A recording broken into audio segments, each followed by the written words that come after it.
नमस्कार दोस्तों, सुनते हैं ओम प्रकाश तिवारी की एक प्रेरक रचना कवि किसान और किसान कवि होता है। प्रिय नितेश, बहुत ही निराशाजनक है आपका वक्तव्य। उसे पढ़ने के बाद मैं जो लिखने जा रहा हूँ उसे ध्यान से पढ़ना। ये ज्ञान की बातें नहीं हैं। हर किसी का यथार्थ स्वप्नलोक जैसा नहीं होता है, इसलिए स्वप्नलोक रचना पड़ता है। एक सपना देखना पड़ता है, फिर उसके लिए जीना पड़ता है, फिर यही जीवन हसीन हो जाता है। कवि अवतार सिंह पास ने लिखा है कि बहुत खतरनाक होता है सपनों का मर जाना। जिसके सपने मरते हैं वह उसी दिन मर जाता है। हमारे देश में ऐसे 60% लोग हैं जो लाश बनकर जिंदा हैं, मरे हुए हैं फिर भी जिंदा कहे जाते हैं। ये इसलिए मरे हुए हैं क्योंकि इन्होंने अपने सपनों को मार रखा है। इन्होंने स्वप्नलोक रचना छोड़ दिया है, उम्मीद छोड़ दी है। मैं मानता हूँ कि असंभव कुछ भी नहीं है। अपने दायरे और अपनी क्षमताओं को पहचाने, उसी के अनुकूल सपने बुने, कामयाब ज़रूर होंगे, कामयाबी ज़रूर मिलेगी। मैंने यह किया है, साबित किया है। कई लोगों ने ऐसा किया है और साबित किया है। कोई भी कर सकता है, लाखों लोग कर रहे हैं। बचपन में जब साइकिल नहीं थी तो उसके सपने देखता था। साइकिल मिली, फिर बाइक का सपना देखने लगा। वह भी मिली तो उसके आगे के सपने देखने लगा। इसी तरह बचपन में बैल से खेत जोतते देखता था तो कल्पना करता था कि कोई मशीन होती तो पल भर में खेत जोत देती, फसल भी काट देती। आज ऐसा हो रहा है, ऐसी मशीनें हैं कि पल भर में खेत जोते जा रहे हैं और फसलें काटी जा रही हैं। मेरा अखबार में जो पहला लेख छपा था वह यही था कि सपने भी जीवन देते हैं। देख कर तो देखो, अपने लिए ना सही, अपनी माँ के लिए जिससे आपका अस्तित्व है, पिता के लिए जो आपके होने का सबूत है, इन दोनों के उस असीम प्यार के लिए जो आप पर इतने सालों तक न्यौछावर किया है, अपने भाइयों के लिए जो आपको बहुत प्यार करते हैं, अपनी बहनों के लिए जो आपको बहुत प्यार करती हैं, अपने दोस्तों के लिए, किसी परिचित के लिए, मेरे लिए, किसी के लिए भी। कविता कोई उत्पाद नहीं है, न ही कवि फैक्ट्री है। कविता फसल है और कवि किसान है।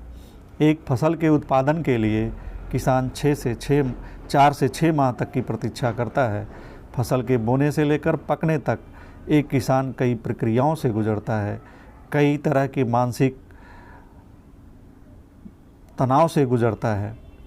फसल बोने से पहले किसान खेत की तैयारी करता है, बीज का चयन करता है, फिर खाद डालता है, फिर बिजाई करता है, उसके बाद उसकी सिंचाई और निराई गुड़ाई करता है, खाद पानी देता है। इन सब के बीच हर सुबह, हर शाम और हर दोपहर खेत में जाता है, फसल को निहारता है, देखता है, सोचता है, सपने बुनता है। फसल अच्छी हुई तो खुश होता है, सपने देखता है, पालता है और बुनता है। फसल खराब हुई तो निराश होता है, लेकिन उसी समय से अगली फसल के लिए तैयारी शुरू कर देता है, फिर सपने देखने लगता है।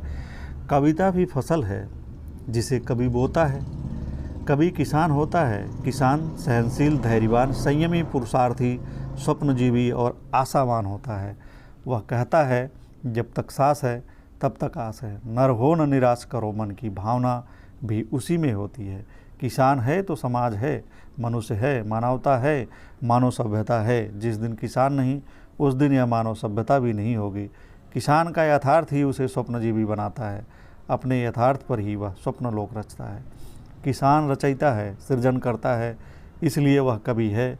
और कवि इसलिए किसान है क्योंकि वह कविता की खेती करता है। वह कविता जो खेती की तरह होती है, क्योंकि कवि कविता रचता है। कविता जो समाज को संवेदनशील बनाती है, स्वप्नशील बनाती है। कविता निराश को, हताश को हौसला देती है। कविता सपने देखना बताती है, सिखाती है। बिना पंख उड़ना सिखाती है, उड़ने का हौसला देती है। उम्मीद भरती है, मनुष्य को इंसान बनाती है। कविता विविधता में एकता के रंग भरती है, समाज में समरसता घोलती है। कविता कवि की रचना है लेकिन वह मानवता का पाठ होती है। कविता कवि की रचना है लेकिन वह मानवता का पाठ होती है। इसलिए वही कवि है जो किसान जैसा है।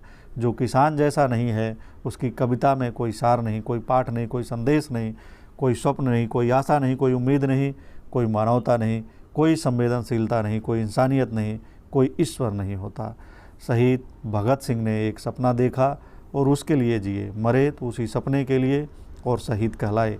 देश का गौरव बने। यही हाल अन्य क्रांतिकारियों का भी रहा। भले ही उनके जीते जी उनका सपना पूरा नहीं हुआ, लेकिन उन्होंने सपना देखा, उसे पूरा करने के लिए जो बना किया, उसे जिया।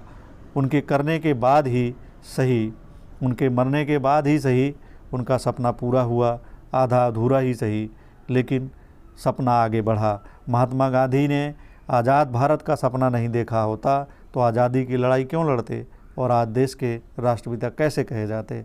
लेकिन लेनिन ने सपने नहीं देखे होते तो रूस में क्रांति नहीं होती और दुनिया एक प्रगतिशील विचार को धरातल पर मूर्त रूप में, साकार रूप में देखने से वंचित रह जाती। इसलिए मेरे मित्र अपने यथार्थ को पहचाने। उस किसान की तरह जो खेत की मिट्टी को पहचान कर फसल का चयन करता है, उसमें बिजाई करता है और फसल खराब हो जाने के बाद भी अगली फसल की तैयारी करता है। जो मौसम के अनुकूल फसल की बिजाई करता है और उसका उत्पादन करता है, वही सफल होता है। किसान बनो और उसके पसीने की गंध को पहचानो। नमस्कार दोस्तों, उम्मीद करता हूँ कि यह वीडियो आपको पसंद आया होगा। वीडियो पसंद आने पर चैनल को सब्सक्राइब ज़रूर करिएगा, मित्रों को शेयर करिएगा और अपनी राय से अवगत कराइएगा। धन्यवाद। मिलते हैं अगले वीडियो में।